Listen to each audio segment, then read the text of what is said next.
On Thursday, 6th of May, people in Hollingbury and Stanmer ward can vote in a by-election for a new ward councillor. I'm local democracy reporter Sarah Booker-Lewis, and I'm putting questions from the public to Liberal Democrat candidate Alex Hargreaves. Why do you want to be a city councillor for Hollingbury and Stanmer, Alex? I want to be a city councillor because I was born in Brighton. It's my home city, and I did move away to Brighton from Brighton, for a few years to go to London to work and for university as well. But I moved back about 5 years ago now, and I just love the city. I love everything about it. I love the people. I love the atmosphere. But having said that, there are some issues with the city that I think can be improved on. One example of that is the lack of affordable housing. So I would like to try and make some improvements where I can. And what do you think you will bring to this role? I've got a varied background. So I worked for a while in teaching, I've worked in recruitment, and now I work for an energy supplier. All of those jobs have involved, tenacity, pragmatism, problem solving, sort of skills that I think are very transferable and align well with being a candidate and councillor as well. So I want the best of Brighton, and I think I have the enthusiasm and skill set to improve the city. Thank you. What understanding do you have of the struggles children, young people and adults and or their families face because they have additional needs or a disability? Well, I used to be a teacher, and when I was a teacher, I obviously had exposure to families and children with additional needs. So I'm aware of the general sort of problems that they have. I also have a young son myself, so I'm aware of the normal pressures related to family life, of the costs of nursery and the lack of time and everything else. Having a family can be quite stressful at times, and I can only imagine it's substantially worse when you have children with additional needs. Thank you.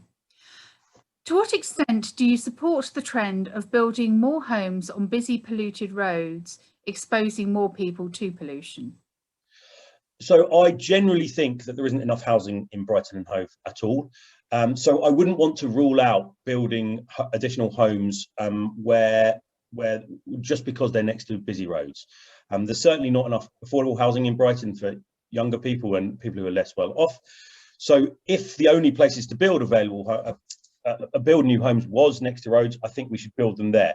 I think the better solution would be to actually try and reduce the pollution on the busy roads and reduce the amount of traffic, rather than not build housing just because of potential pollution problems. How can you ensure that residents of Saunders Park don't get forgotten, as the area is very seldom mentioned or factored into Hollingbury and Stanmer ward? There are no meeting spaces, no focus or strategy for the area, and it is densely packed. If there were an appetite for it amongst the residents of Saunders Park, I think the best way forward would be to survey the residents of that area to find out what their concerns are, and to find out what sort of improvements they would like for the area, and then we could incorporate that into a wider strategy. Okay, thank you. How do you think a park and ride scheme, as suggested by the Climate Assembly, could be implemented in Brighton and Hove? I definitely would support a park and ride scheme into Brighton. As everyone who lives here knows, a lot of traffic comes in, particularly at the weekends.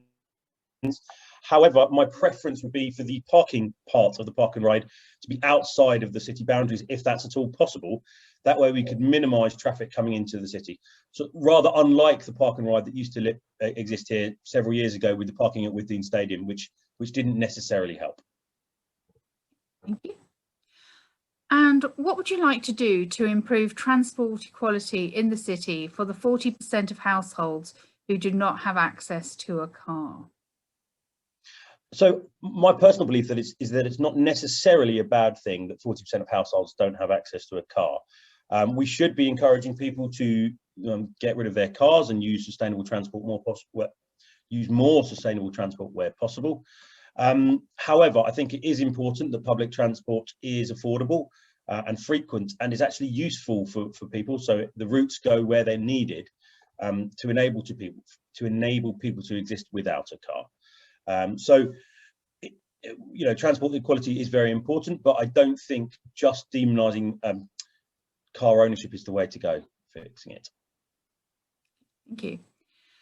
Our playgrounds are dated and some of the equipment is broken. How will you champion improving play areas for children? So I have a 2-year-old. He loves the playground as much as probably other kids his age do. And it's incredibly useful to me and my partner as parents to be able to get him outside and get him running around and burn off some energy. So, for that reason alone, I'd want to make sure that all of the playgrounds in the city, have equipment repaired as soon as they're reported as broken, and also equipment replaced once it's outdated. Thank you. There are no youth clubs in the area. What will you do to give teenagers something to do?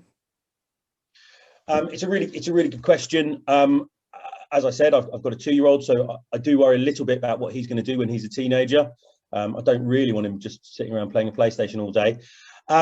So we do need to explore the possibility of what sort of outdoor activities and indoor activities we can provide for youngsters in the areas, as we did with the level and the skate park there. Okay, thank you. And what action will you take to tackle dog waste on our streets? First and foremost, I want to make sure there's enough dog waste bins. I think it can be an issue in certain areas where there aren't sufficient bins in public for people to use to clear up their dog's mess. But if they were failing and if additional signage wasn't seeing any improvement, then I would want to see prosecutions for people if they were repeat offenders. Thank you. And what are you going to do about the rubbish problems, the problems of missed bin collections and people dumping their rubbish in communal bins? I'm as frustrated as anybody when the local bin men don't come on time, and I've got to sort of have 2 weeks worth of rubbish piling up in my back garden. So first and foremost, I think the most important thing for this is to ensure that the refuse department at the council is sufficiently staffed and the service is managed effectively, so that there should be fewer cancellations to start with. However, the main thing for me would be that when there is a missed collection, is that there is some visibility, be it on the council website or elsewhere, of when the next collection is going to come and fix that. So the residents will know if it's the next day or a couple of days later, or if they're going to have to wait an entire week until the bin is collected the following week. Okay, thank you. And what will you do to make yourself known as an active part of the community? What I would do is I would introduce myself. I'd attend local residents associations and community groups. I think it's very important to be accessible in the community if you're representing them. So I'd want to actively listen to both residents and any groupings within the community as well, to just try and improve life for everyone in the city. Alex Hargreaves, Liberal Democrat candidate for Hollingbury and Stanmer, thank you for your time. Thank you very much.